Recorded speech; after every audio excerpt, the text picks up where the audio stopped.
once in a week. It might be a mild one. Project submit करना है ना, ma'am ने बोला हमको थर्ड फ्लोर पे जाओ, हमको फर्स्ट फ्लोर पे जाना है, थोड़ा सा वो थोड़ा चिड़चिड़ापन आता है, तो कोई ना कोई पॉइंट ऑफ टाइम पे just give in random example ताकि मैं बोला लंबी लेक्चर नहीं दूंगा, तो just give 4 point. So first is counseling is not कि I am helping someone, I may also need help. This is very important aspect because the moment we started thinking I am helping, I'm not a God. I'm not a God. मैं सबकी request सुन भी नहीं सकता हूँ, मेरी अपनी capacity है, कितना लूँगा मैं, मेरी अपनी कैपेसिटी है. और मुझे खुद हफ्ते में एक बार स्ट्रेस में जाना ही पड़ता है, स्ट्रेस होता है, एंजाइटी होती है, तो मैं कितना लूँगा, इनपुट कितना लूँगा, मैं कितना प्रोसेस करूँगा, कितने लोगों को सॉल्यूशन दूँगा.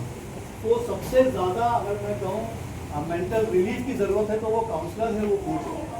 ही हिमसेल्फ और she herself need a good therapy for herself to keep regularly mentally fit. अभी जब काउंसलिंग बोलते हैं ना तो actually it's all about mental health. Just listen to it's okay. When we talk about counselling it's all about your mental health. जब word mental आता है तो मेंटल, कुछ लोगों को थर्ड फ्लोर पे आपने देखा, अभी लोगों ने आपको मान ली सी है.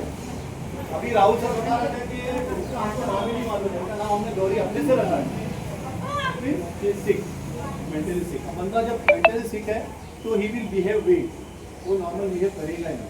तो जो बंदे यहाँ पे केयर टेकर्स हैं ना, तो उनको अपना मेंटल हेल्थ ज़्यादा मेंटेन करना पड़ता है, राइट. तो ये छोटा सा आपको खाली बता रहा था मैं. दूसरा, हमको मेंटल हेल्थ अपना रखना बहुत ज़रूरी है, because specially for the caregiver. In the moment we started thinking कि हम हेल्प करेंगे. अब मैं 3-4 बात आपको पॉइंटर्स देता हूँ, it is very easy for all of us. क्योंकि मैंने जैसे बताया, जो रिसर्च का जो हिस्सा मैंने बताया कि हर एक बंदा at one point of time they go under stress, they go under depression. Very simple example, अभी आप यहाँ पास हो गए, थर्ड ईयर फोर्थ ईयर, क्योंकि आप ग्रेजुएट हो जाते हैं, अपॉइंटमेंट मिलता है, 2 ऑफर लेटर आते हैं, आप कंपैरिजन चालू है, इधर सैलरी कितनी है, इधर सैलरी कितनी है, ये मेरे घर से कितना दूर है, ये मेरे घर से कितना दूर है, क्या पर्क्स मिल रहे हैं, बाद में पेंशन मिलेगी नहीं मिलेगी, there are any number of things. Family कितना है ना, डॉक्टर कौन है, क्या जिसके साथ मैं पहले काम कर चुकी हूँ वो मुझे मिलने वाला है, कि तो मेरी केमिस्ट्री अच्छी जमेगी. तो there are many things that you will जज, करेक्ट, और यू जज बेसिकली. तो हमको क्या है बेसिकली यहाँ पे भी एक डिसीजन मेकिंग एस्पेक्ट आता है. And when it come to decision making, वहाँ पे ज़्यादा कभी प्रेशर होता है. तो बहुत सिंपल है, आप किसी 2 लोगों से एडवाइस दे दो जो आपके खिलाफ है. Those whom you think they are your well wishers, speak to them. This is the first point. 2 people. ये जनरल सजेशन की बात होगी. इन जनरल और भी अगर कोई ऐसी चीज़ें आती है हमारे सामने, तो what you can do, you can do yoga. आप ब्रीथिंग एक्सरसाइज कर सकते हैं, तो कीप यू काम योरसेल्फ डाउन. या बहुत सारे एग्जाम्पल्स है, आप जो है वो गद्दे पे या तकिए पे पंच कीजिए आप, है ना. इसमें बोली कैसे, इसकी साड़ी मेरी साड़ी से अच्छी कैसे, इसकी साड़ी में कैसे पहन के आ गई. You just punch the bag. एंड आज आपको बताऊँ, मैं साकिरा का पे बॉम्बे में there is a call, there is a concept.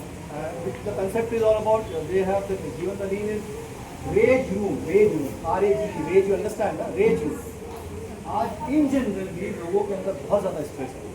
Travelling का स्ट्रेस है, ट्रैफिक का स्ट्रेस है, जॉब का स्ट्रेस है, बॉस ने कुछ भूल गया, वाइफ ने टिफिन नहीं दिया, आपको खुद का टिफिन भी बना रहा है, हस्बैंड को भी देना है, तो आपको कुछ खाने बाहर से मैनेज करो, उसको हस्बैंड बिगड़ गया.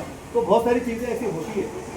रेज रूम बनाया गया है साकिना का में, 2500 they are charging. Half an hour आपको रूम में छोड़ देंगे, एक गार्ड पहना के आपको बेसबॉल का बैट दिया जाएगा. Just go into the room and just trash things, glasses, sofa, furniture, fridge, just I mean उसको आप ट्रैश करो, मारो उसको, तोड़ो, आपका गुस्सा निकालो. तो ये कंसेप्ट लोग अभी डेवलप कर रहे हैं. और people are paying small amount for half an hour, it's too high.